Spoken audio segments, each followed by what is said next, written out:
ஒரு பக்கம் இந்த அமைச்சர்கள் பல பேர் கைதாகலாம். KN நேரு மேலே செகண்டு எஃப்ஐஆர் போட சொல்லி இடி கொடுத்துரு, இதெல்லாம் பத்திரிகையில் பார்த்துருப்பீங்க. மாதிரி பல பேர் வந்துட்டு எத்தனை மந்திரிகள் ஜெயிலுக்குள்ளே இருப்பாங்க, தேர்தலுக்கு வேலை செய்ய முடியுமா, இதெல்லாம் கூட நடக்கும். அதை வந்து இன்றைக்கி பொதுக்குழுவில் பேசும்போது இபிஎஸ் வெளிப்படையாகவே சொன்னார். தேர்தலுக்கு முன்னால் எத்தனை மந்திரிங்க வெளியே இருப்பாங்க, எவ்வளோ பேர் உள்ளே இருப்பாங்கன்றதை பாருங்கள். எல்லார் மேலேயும் வந்து வழக்குகள் இருக்குது, வெளியே வர முடியாத அளவுக்கு வழக்குகள் இருக்குது. செந்தில் பாலாஜியெல்லாம் வெளியவே இருக்க முடியாதுன்ற அளவுக்கு பேசினார். ஸோ அதிமுகவும் பாஜகவும் அவங்க வியூகத்தை வகுக்கிறார்கள்.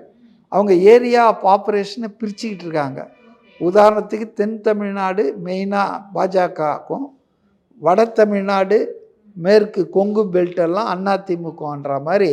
அதுக்காக இது மொத்தமே அதிமுக இல்லை, அதில் 1-2 கொடுப்பாங்க.